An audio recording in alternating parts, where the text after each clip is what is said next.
जय हिंद मित्रों, शिक्षा प्रेमियों, भाषा प्रेमियों एवं हमारे प्यारे छात्र छात्राओं। हमारे नए यूट्यूब चैनल भाषा संगम के डिजिटल क्लासरूम में आपका पुनः स्वागत है। जैसा कि मैंने पिछले क्लास में बताया था कि अब से हम पाठ्यक्रम में प्रवेश करेंगे और आज हम क्षितिज भाग 2 क्लास 10 का प्रथम पाठ लेकर आए हैं, सूरदास के पद। तो जिसकी रचना हम पढ़ने जा रहे हैं उसके बारे में कुछ संक्षिप्त जानकारी जरूरी है। महाकवि सूरदास देश के हिंदी साहित्य के मूर्धन्य कवियों में से एक हैं। उनके जन्म एवं जन्म स्थान के बारे में भ्रांतियां हैं। फिर भी जो माना जाता है यह है कि उनका जन्म 1478 ईस्वी में हुआ और उनका जन्म स्थान कुछ का मत है कि मथुरा के रेणुका स्थान में हुआ, तो कुछ का मत है कि दिल्ली के नजदीक हुआ। उनका निधन 1583 ईस्वी में हुआ। उनकी प्रमुख कृतियों में से 3 हैं अमर कृतियां: सुरसागर, साहित्य लहरी और सुर सरावनी। ये वात्सल्य एवं श्रृंगार के मूर्धन्य कवियों में से एक हैं। और यदि कहें कि वात्सल्य की बात करें, वात्सल्य रस की बात करें, तो हिंदी के श्रेष्ठतम कवि हैं, ऐसा कहना गलत नहीं होगा। जो हम पढ़ने जा रहे हैं आज वह है सुरसागर के भ्रमर गीत से लिया गया है। उसमें से बहुत मोटी किताब ही है, लेकिन उसमें से भ्रमर गीत के 4 पद ही मात्र दिए हुए हैं। हम इसे पढ़ेंगे कि भ्रमर गीत क्या है, जरा जानना जरूरी है। जैसा कि सभी जानते हैं कि श्री कृष्ण का जन्म मथुरा में हुआ, पले बढ़े गोकुल में, और माता पिता यशोदा माता नंद बाबा थे। नंद बाबा को पता नहीं ये श्री कृष्ण उनका बेटा नहीं है, और श्री कृष्ण को पता नहीं कि उनके वास्तविक माता पिता नहीं है। लेकिन क्योंकि कहानी तो सभी जानते हैं कि श्री कृष्ण का जन्म, वे 8वीं संतान थे। ये देवकी एवं वसुदेव के कारागृह में उनका जन्म हुआ था। और जब वे पले बढ़े, युवावस्था को प्राप्त कर लिए, तो उन्हें पता चला कि उनके माता पिता, जो वास्तविक माता पिता वसुदेव हैं और देवकी हैं, वो उनके ही मामा के कारावास में जीवन गुजार रहे हैं। तो वे अपने भ्राता बलराम के साथ जाते हैं और कंस का, अपने ही मामा का वध करते हैं और राजगद्दी को वहां संभाल लेते हैं। और जब राजगद्दी वहां संभालते हैं, राजकाज में व्यस्त हो जाते हैं, तो गोकुल आना जाना कम हो गया। और एक लंबा समय जब गुजारे किशोरावस्था का गोकुल में, तो गोपियों के साथ उनका अंतरंग संबंध रहा। उनके साथ हंसी ठिठोला करना, तो ग्वाल बालों के साथ मटका फोड़ना, दही चुराना, ये सब काम होता रहा। और अपने मुरली वादन से गोपियों का मन ओ मोहे। ये गोपियां ये याद करती हैं और उनसे मिलने की चाहत रखती हैं, लेकिन श्री कृष्ण आते नहीं हैं। आते होंगे बड़े लंबे समय से, ये बहुत इंतजार करती हैं, और ये वियोग में श्री कृष्ण भी हैं, उन्हें भी याद आती है गोपियों के साथ जो रास रचाए है उन्होंने। ये दुखी है। एक बार दुखी अवस्था में उनका ही मित्र उद्धव, जो उद्धव ज्ञान मार्गी था, अर्थात साकार परब्रह्म को नहीं मानता था, निराकार परब्रह्म को मानता था, हम लोग साकार परब्रह्म को मानते हैं। हम लोग देवी देवता जो हैं वो साकार हैं, गणेश हैं, तो राम हैं, कृष्ण हैं, माता दुर्गा हैं, सरस्वती हैं, लक्ष्मी हैं, तो उनका एक खास रूप होता है। लेकिन वो निराकार अर्थात ईश्वर का कोई रूप नहीं होता। वह ज्ञान मार्गी था। उसने देख लिया एक बार दुखी अवस्था में नेत्रों से अश्रु टपकने टपकने वाले थे। ऐसी अवस्था में जब देखा तो मित्र ने पूछा, आखिर बात क्या है, क्यों दुखी है? श्री कृष्ण ने बताया कि गोपियों का हाल, कि ये हमसे दूरी होने के बाद जो है वो बहुत दुखी हैं। वो हमें तारणहार मानती हैं, ईश्वर मानती हैं, ईश्वर का रूप मानती हैं। तो उन्हीं की आड़ में हम तड़प रहे हैं, वो तो तड़प ही रही है। उन्होंने कहा, गोपियों को समझा क्यों नहीं देते? अरे तुम तो ईश्वर कैसे हो सकते हो, तुम्हारा तो आकार है, ईश्वर का कोई आकार तो होता ही नहीं है। श्री कृष्ण ने कहा, मैंने समझाया, बहुत बार समझाया, लेकिन वो मानने को तैयार ही नहीं है। तो श्री कृष्ण ने कहा, मित्र हो, एक एक उपकार तो कर ही सकते हो, तुम ही तो बता दो जाकर के गोपियों को कि हम एक सामान्य मानव हैं, ईश्वर नहीं है, ईश्वर का कोई रूप नहीं होता। तो उन्होंने चिट्ठी लिखवाई श्री कृष्ण से, और श्री कृष्ण ताकि उन्हें पहचान सके गोपियां कि हाँ इसका सखा है। तो उस चिट्ठी रूपी अस्त्र शस्त्र को लेकर वो गोकुल जाते हैं। गोकुल में गोपियों से मुलाकात होती है। गोपियां जैसे ही जानती हैं कि ये कृष्ण के सखा हैं, तो उन्हें पता है कि जैसे कृष्ण है वैसे उनके सखा होंगे, तो वे बहुत प्रफुल्लित हो जाती हैं। चिट्ठी को देख करके वो पढ़ने की कोशिश करती हैं, तो कोई सीने से लगाती हैं, कोई चुनती हैं, और इस स्थिति में चिट्ठी फट जाती है। उद्धव कुछ क्रोधित भी होते हैं, लेकिन अंत में अपना आने का मकसद बताते हैं। तो उद्धव जोग के बारे में बताते हैं, जोग की इम्पोर्टेंस के बारे में बताते हैं। तो इसमें उन्होंने कहा, तो जो कुछ भी गोकुल का, मथुरा से गोकुल जाना और गोकुल से फिर आना, संवाद करना गोपियों से, इसको महाकवि सूरदास ने भ्रमर गीत का नाम दिया है। ये भ्रमर गीत ही क्यों दिया? यह कविता में एक अलंकार आता है, अन्योक्ति अलंकार, अर्थात कवि लेखक कहते हैं सामने से किसी और को, या कहवाते हैं किसी और को सामने से, और लक्ष्य करते हैं किसी और को। तो यहां गोपियां कहती हैं भ्रमर को, एक भौरा को माध्यम बनाती हैं, लेकिन हकीकत में कहना चाहती हैं, कह रही हैं उद्धव को। उद्धव प्रकांड विद्वान है, किसके सखा हैं, इसलिए डायरेक्ट आमने सामने बोलकर उसका ह्यूमिलिएट नहीं करना चाहती, उसको अपमानित नहीं करना चाहती हैं, इसलिए माध्यम बनाती हैं भौरा का। और यही कारण है कि इसका नाम भ्रमर गीत पड़ा है।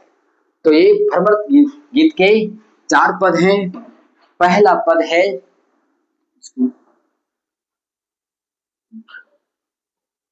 उद्धव ने क्या कहा है यह इसमें वर्णित नहीं है, लेकिन गोपियों ने क्या कहा है यह है। तो मान लीजिए कि यही कहा होगा कि योग अपनाओ और इसी से शांति मिलेगी, मानसिक शांति मिलेगी, और ईश्वर की भी प्राप्ति इसी माध्यम से होगा। संभवतः यही कहा होगा उद्धव ने। जवाब में क्या कहा श्री कृष्ण को, उद्धव को गोपियों ने, उधाओ तुम हो अति बड़भागी, अपरस रहत स्नेह तगाते नाहिन मन अनुरागी। हे उद्धव, तुम बड़े भाग्यशाली हो, बड़े भाग्यवान हो। तो जैसे कहते हैं कोई भाग्यवान है तो खूब पैसा होगा, अच्छा खासा बड़ा घर होगा, बैंक बैलेंस होगा, सोना चांदी हीरे मोती होंगे, नहीं ना? समाज में नेम फेम होगा, ख्याति होगी, मशहूरता होगी उसकी। लेकिन गोपियां किस मायने में कहती हैं, इधर जानते हैं। तुम बहुत भाग्यशाली हो, अपरस रहत स्नेह तगाते नाहिर मन अनुरागी। तुम अछूता रहा, अलग थलग रहा, किससे? स्नेह तगाते, प्रेम की डोर से, प्रेम के धागे से, प्रेम के बंधन में तुम बंधा नहीं, इसलिए तुम बड़े भाग्यशाली हो। नाहिर मन अनुराग, कि तुम्हारे मन में, तुम्हारे हृदय में उबाल नहीं आया किसी के प्रति, किसी के प्रति प्रेम नहीं हुआ, किसी के प्रति अनुराग नहीं हुआ। यही कारण है कि तुम बड़े भाग्यशाली हो। हकीकत में मित्रों, गोपियां ताना मारती हैं, व्यंग्य बाण चलाती हैं। प्रेम शून्य होना, प्रेमहीन होना, यह भाग्यशाली होने का सूचक नहीं है, यह अभागा होने का है। यदि हृदय में प्रेम ही ना हो तो फिर जीवन जीने का रस, जीवन जीने का आनंद समाप्त हो जाता है। आगे देखिए क्या कहती है, पुरेनी पात रहत जल भीतर तारह सदेह न दागी। उदाहरण देती हैं, तुम्हें अनुराग नहीं हुआ तो तुम्हारी स्थिति कैसी है? पुरेनी पात, कमल का पत्ता जो जल में रहता है, जल पानी में रहता है, लेकिन पानी में रहने के बावजूद भी पानी से वह अछूता रहता है। प्रकृति ने ऐसी चिकनाहट भर दी है उसमें कि पानी उसमें छलक जाता है, पानी उसमें अवशोषित नहीं होता है। इसी तरह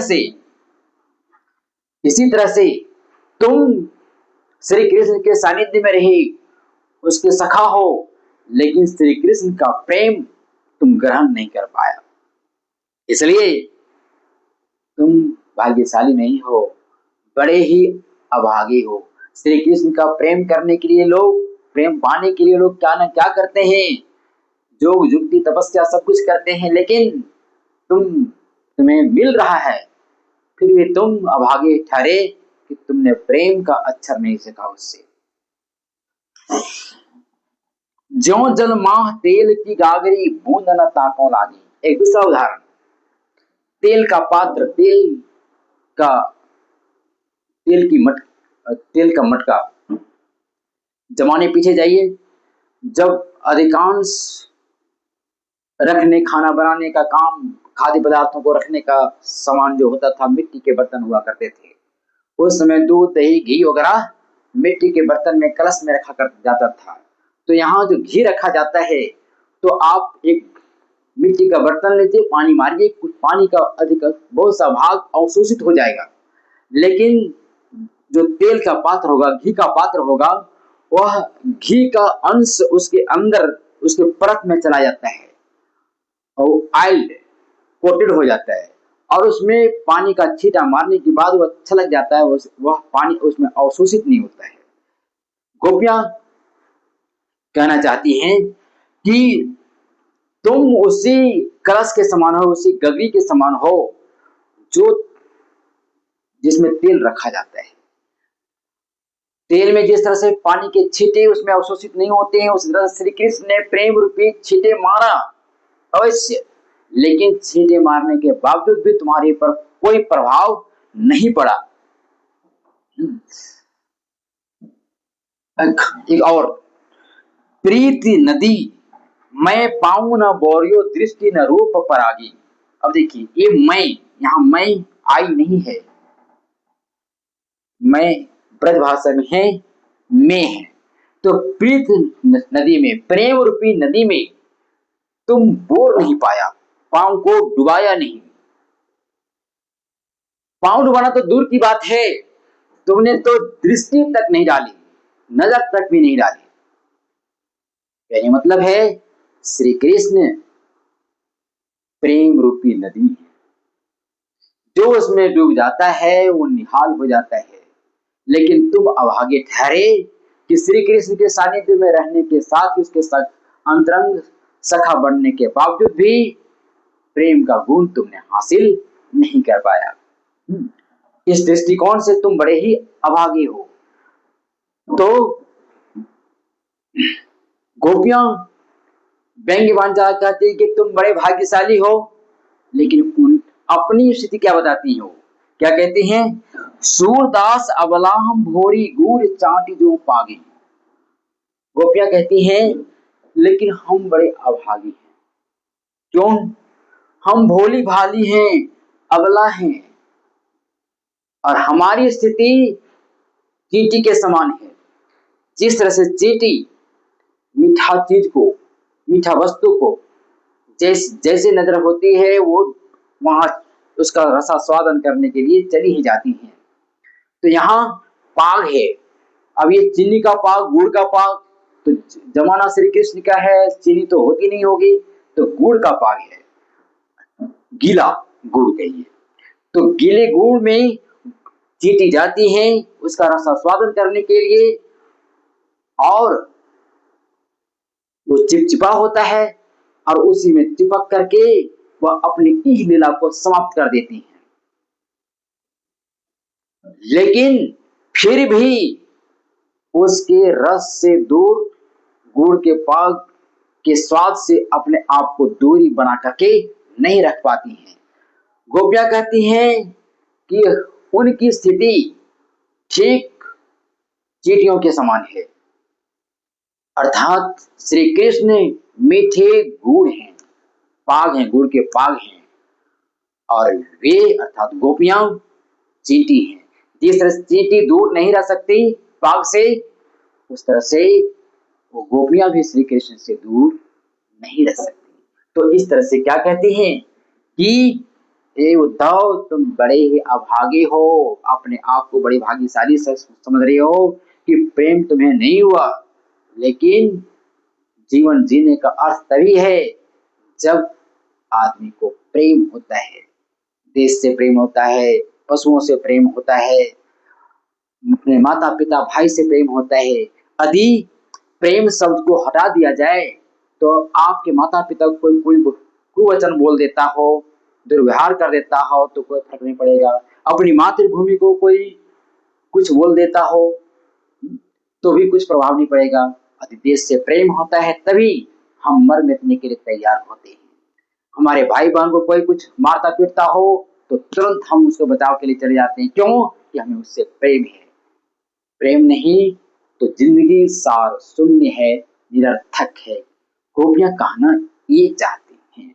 अब हम बढ़ते हैं अगले पद में। अब हम आते हैं दूसरे पद में। दूसरा पद में क्या है? पहले गोपियां व्यंग्यवान चलाती हैं पहले पद में, इस बार उद्धव को, जिस उद्धव को के ऊपर व्यंग्यवान चलाती पहले पद में, अपने दुख की बातों को बताती कि श्री कृष्ण ने उसे छला कैसे घोर दुख दिया है। क्या कहती है सुनी? मन की मन ही मान रही, कहिए जाए कौन पे उधाओ, ना ही परत कही। हे उद्धव, मन की बात मन में ही रह गई, हृदय की बात, दिल की बात दिल में ही दफन होकर रह गई। कहिए जाई कौन पे उधाओ, ना ही परत कही। उद्धव, कैसे कहूं, कहते नहीं बनता है। क्यों नहीं कहते बनता है? ये प्रेम की बात है। ये प्रेम डिनोरा पीट के नहीं किया जाता, छुप छुप के किया जाता है। कोई माता पिता या गोपियों के माता पिता ये तो नहीं कहे होंगे कि अमुक व्यक्ति से प्रेम करो, वो तो मना करने वाले होते हैं। तो ऐसी बात को और वो धोखा खाते हैं प्रेमी से, तो अपने माता पिता को दोष भी नहीं दे सकते क्योंकि दोष उनका है। इसलिए अपने माँ बाप के पास शिकायत करने के लिए कुछ नहीं होता। अब देखिए, कहिए जाइए कौन पे उधाओ, ना ही परत कही। उधाओ कैसे कहें, कहते नहीं बनता है। अवधि आधार आस आवन कीर्तन मन बिथा से ही। हे उद्धव, हमने आधार मान लिया था, सहारा मान लिया था उनके आने की, अर्थात वो आएंगे, आने के बाद वो प्रेमालाप करेंगे और उसके बाद सारा दुख दर्द जो कुछ भी वो भूल जाएंगे। तो इस सहारे से कि आज आएंगे, कल आएंगे, महीने 2 महीने 6 महीने के बाद आएंगे, वर्षों बाद आएंगे, लेकिन आएंगे, इसी सहारे से वो जी रही थी। शारीरिक कष्ट को तन तन, शारीरिक कष्ट मन, मानसिक कष्ट, विथा ये व्यथा है, ब्रजभाषा में लिखा हुआ विथा। तो शारीरिक कष्ट को और मानसिक कष्ट को सहती जा रही थी। आधार क्या था, सहारा क्या था कि श्री कृष्ण आएंगे और उनके साथ प्रेमालाप करेंगे, उन्हें प्रेम सुख मिलेगा।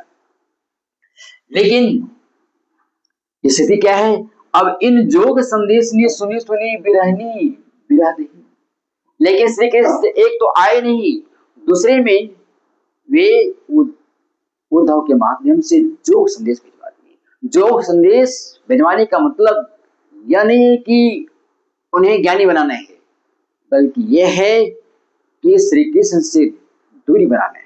गोपियां सब समझ जाती हैं। तो एक तो विरह वेदना में पहले ही जल रही थी, विरह की आग में, वियोग की आग में, लेकिन जैसे जोग का संदेश वो सुनती हैं, वो जल भुन जाती हैं, उनका विरह वेदना, उनकी आग जो है वो बढ़ जाती है, धधक जाती है। चाहती होती गुहार जित ही तय, उतने उतने धार बही। वो चाहती है गुहार करें, चीखे चिल्लाएं, लेकिन जितना कंप्लेन करना चाहती है, शिकायत करना चाहती है, जितना चीखना चिल्लाना चाहती हैं, श्री कृष्ण के प्रेम में उतना ही आकंठ डूबती चली जाती है। श्री कृष्ण की प्रेम रूपी धारा में वो और ही बहती चली जाती है, उतने धार बही। अर्थात स्थिति ये हो गई है, श्री कृष्ण से वो दूरी भी नहीं बना सकती हैं और श्री कृष्ण से प्रेम भी नहीं पा रही हैं, क्योंकि श्री कृष्ण ने दूरी बनाने के लिए जोग की शिक्षा देने के लिए उद्धव को वहां भिजवा दिया। सूरदास अब धीर धर ही क्यों, मर्यादा न रही। सूरदास कवि कहते हैं, जो गोपियों का कथन है, गोपियां जो कहती हैं, क्या कहती हैं कि हे उद्धव, अब धैर्य कैसे रखें, धीरज कैसे रखें, मर्यादा न रही। ये मर्यादा हिंदी का मानक शब्द में ये मर्यादा है, मर्यादा। तो श्री कृष्ण ने मर्यादा नहीं रहने दिया, अर्थात गोपियों ने प्रेम किया तो उन्हें विश्वास है कि जिस तरह से उन्होंने प्रेम किया है श्री कृष्ण से, तो श्री कृष्ण भी गोपियों से अवश्य प्रेम करते होंगे, यही आकांक्षा रखी हुई है। लेकिन जोग के संदेश ने यह साबित कर दिया, their love was one sided, उनका प्रेम एक तरफा था, अर्थात गोपियों ने प्रेम किया है लेकिन श्री कृष्ण ने प्रेम नहीं किया। इस तरह से श्री कृष्ण ने गोपियों के प्रेम की मर्यादा को नहीं रहने दिया, उनके प्रेम की कद्र उन्होंने नहीं किया। पढ़ते हैं अगला पद में। तीसरे पद में गोपियां स्पष्ट कर देती हैं कि जो की शिक्षा बड़े गर्व से, बड़े गुमान से देने के लिए आया है उद्धव, आखिर उस योग की शिक्षा की जरूरत उन्हें है भी या नहीं है। क्या कहती हैं, हमारे हरि हारिल की लगई, मन कर्म वचन नंद नंदन और या दृढ़ करी पकड़ी। हे उद्धव, हमारे प्रभु, हमारे श्री कृष्ण हारिल की लकड़ी है। हारिल एक पक्षी है, पिजन शेप्ड, पिजन की आकार का है, उनका रूप रंग हुलिया जो है वह कबूतर जैसा है, इसलिए उसे ग्रीन पिजन भी कहा जाता है।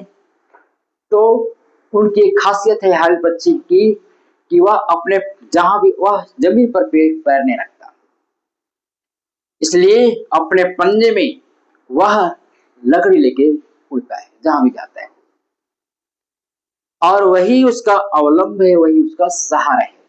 तो गोपियां कहानी मतलब है कि हे उद्धव, श्री कृष्ण हमारे लिए हारिल की लकड़ी है। जिस तरह से हारिल की लकड़ी के लिए, हारिल के लिए, हरिल पक्षी के लिए लकड़ी उसका सहारा है, उसी तरह से उनका सहारा श्री कृष्ण है, उनका अवलंब श्री कृष्ण है। मन क्रम वचन नंद नंदन और यह दृढ़ करी पकड़ी। मन एक कर्म है, ब्रजभाषा में लिखा हुआ है। वचन नंद नंदन और यह दृढ़ करी पकड़ी। मन से, कर्म से और वचन से वे नंद नंदन हो गए,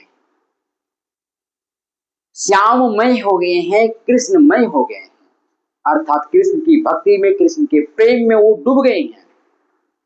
यह दृढ़ करी पकड़ी अर्थात यह अनमने ढंग से नहीं, हृदय की गहराइयों से, हृदय की दृढ़ता से श्री कृष्ण को उन्होंने जकड़ के रखा है, पकड़ के रखा है। जागत सोवत स्वप्न दिवस निशी कान कान जकरी। जगते हो तो पर भी, सोते हो तो पर भी, दिन हो तो पर भी, निशी रात हो तो पर भी, बस काना काना ध्यान है। आंख खोले दिन में तो पर भी काना का ध्यान है, आंख बंद हो तो स्वप्न में भी कान्हा कान्हा है। सुनत जोग लागत है ऐसो जो करी करी। और ऐसी स्थिति में जब वो श्री कृष्ण के प्रेम में आकंठ डूब चुकी हैं, ऐसी स्थिति में योग की शिक्षा जब वो ग्रहण करते हैं, प्राप्त करते हैं, उद्धव पढ़ाने की कोशिश करता है, देने की कोशिश करता है, तो ऐसा लगता है क्या प्रतिक्रिया होती है, क्या रिएक्शन होता है गोपियों का। सुनत जोग लागत है, योग की शिक्षा सुनते हैं तो ऐसा लगता है जो कड़वी ककड़ी, कड़वी कड़वी कड़वी ककड़ी। ककड़ी एक मूल्यहीन खाद्य पदार्थ है, खेल की प्रजाति का है, और यह गरीब गुरुओं का भोज्य पदार्थ है। यदि यह कड़वी हो जाए तो आदमी भी को खाना पसंद नहीं करते हैं, जानवर की तो बात, यहाँ तो आदमी की बात छोड़ दें, जानवर भी खाना पसंद नहीं करते। तो जोग की तुलना किससे करते हैं, करती हैं गोपियां? कड़वी ककड़ी से, ककड़ी से भी नहीं, कड़वी ककड़ी से, अर्थात मूल्यहीन चीज बताती हैं, निरर्थक चीज बताती हैं जोग को। अगला एक और उदाहरण, सुतो व्याधि हमको ले आए देखी सुनी ना करी। तो हे उद्धव, ये जो व्याधि है, रोग है, वो हमारे लिए दिया, अर्थात गोपियों के लिए। ऐसा रोग देखी सुनी न करी। वह रोग कैसा है, कितना भयानक है, अंदाजा लगाइए।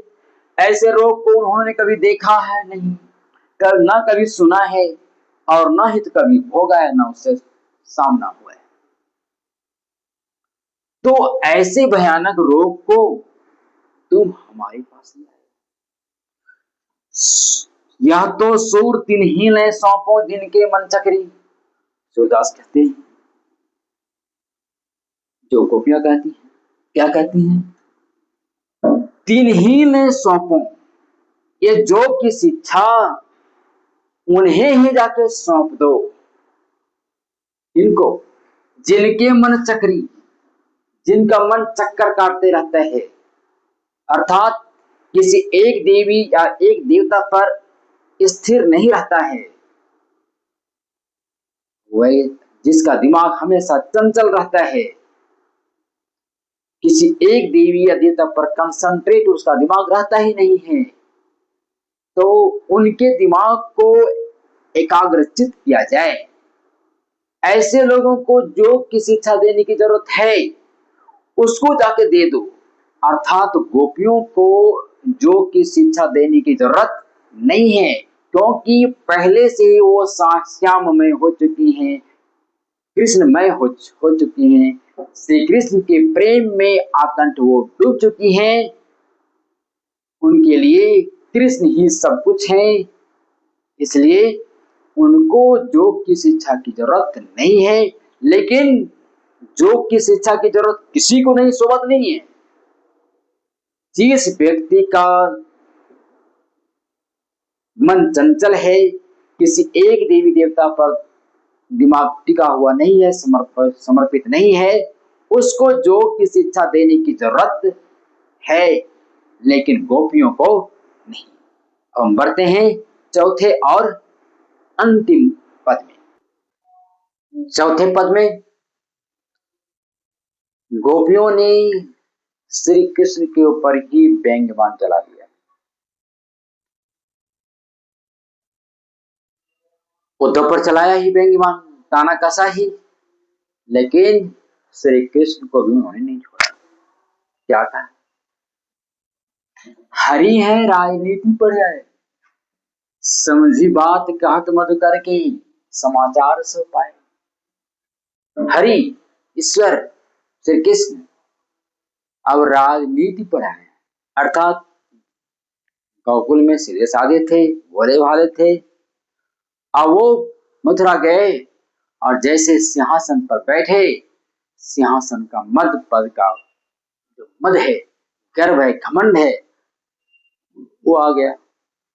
और राजनीति की शिक्षा, राजनीति कोई शोभनीय शब्द नहीं है हम लोगों के लिए।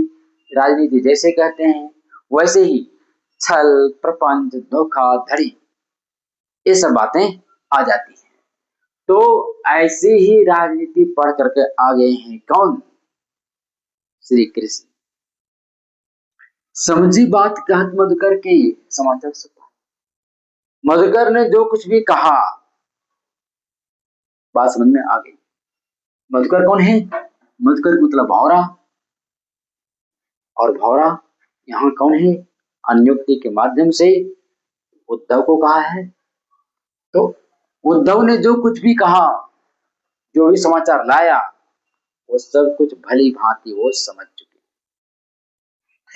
बड़ी बुद्धि जानी जो उनकी जो संदेश पठाए, उनकी बुद्धि बढ़ गई है। इतनी राजनीति पढ़ने के बाद उनकी बुद्धि का विस्तार हुआ, इतना विस्तार हुआ कि वो हम लोगों से भी शेयर करने जा रहे हैं। क्या? जो संदेश भेजवा दिए हैं, बुद्धि बढ़ी तब तो। उधाओ भले लोग आगे के परहित डोलत है। और फिर क्या कहते हैं? हे उद्धव, भले लोग आगे की, यहां इसका अर्थ ऐसे लगाते हैं कि पहले के लोग भले व्यक्ति थे। हम लोग भी कहते हैं पहले जमाने में ईमानदार लोग होते थे, उपकारी होते थे, लेकिन यहाँ लोग यह नहीं है भले लोग।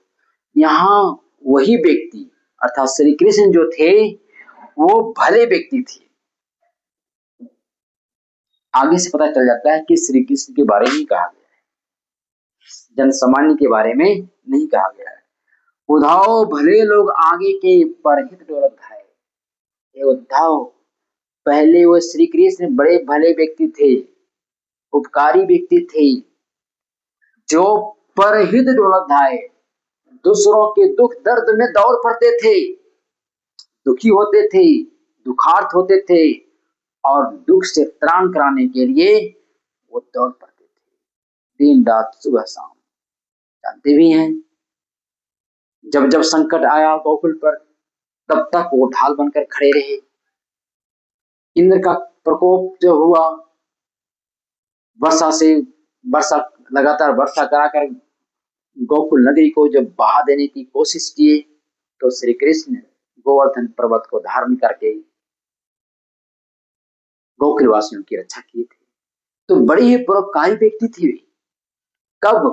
पहले, अर्थात जब वो गोकुल में रहते थे तब। लेकिन अब तो सिंहासन पर आरूढ़ हो चुके हैं, तब परिवर्तन हो गया है।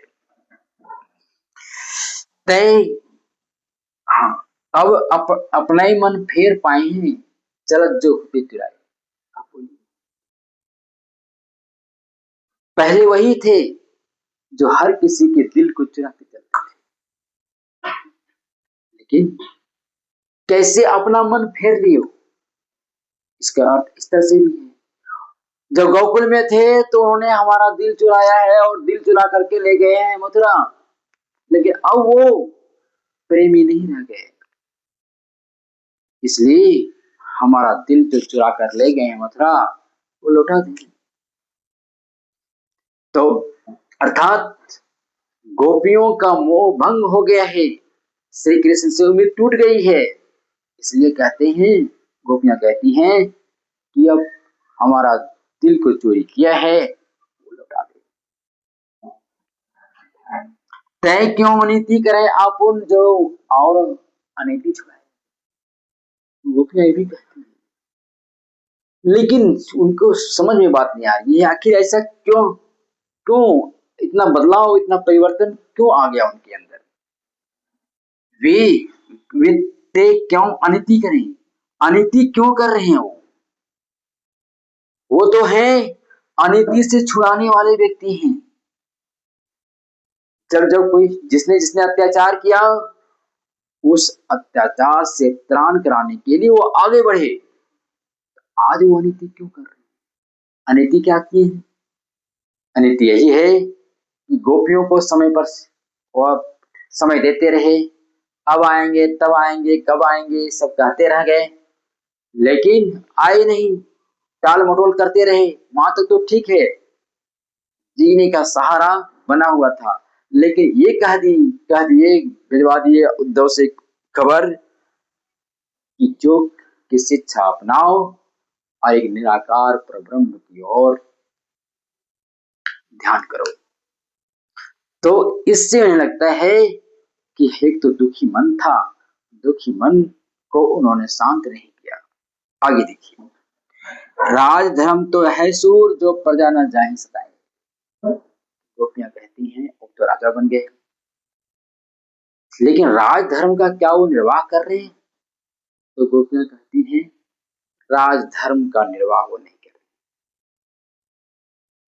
वे हमारे प्रेमी ना सहे, हम उसकी प्रेयसी ना सही, लेकिन प्रजा तो है, और एक राजा का काम होता है कि प्रजा चाहे तो दुखी हो सुखी हो जिस अवस्था में हो, उसके दुख का निवारण करना, सुख दुख में सम्मिलित होना। लेकिन वो गोपियां भी उनकी प्रजा हैं, अभी प्रेसी ना सही तो प्रजा हैं, और वो दुखी हैं, और दुख का कारण श्री कृष्ण ही है, और उनके दुख का वो निर्वाह और निवारण नहीं कर रहे हैं। क्योंकि दुख का निवारण नहीं कर रहे हैं, इस तरह से वे राजधर्म को का निर्वाह सही सलामत वो नहीं कर रहे। ऐसी गोपियां दलील देती हैं। पूरे पाठ में श्री कृष्ण के प्रति प्रेम है, बिछोह है, शिकायत भी उन्हीं से है, लेकिन प्रेम से जो आकंठ डूबी हुई है। बहुत ही माधुर्य भाषा की मधुरता है, ब्रज भाषा की स्पष्टता है, और यह कविता बहुत ही सुंदर है, और हमें पढ़ते पढ़ते हम श्री कृष्ण के भक्ति में डूब भी चुके हैं। तो आगे हम नेक्स्ट वीडियो में आएंगे जिसमें इसका प्रश्नोत्तर करेंगे। तब तक के लिए जय हिंद, धन्यवाद।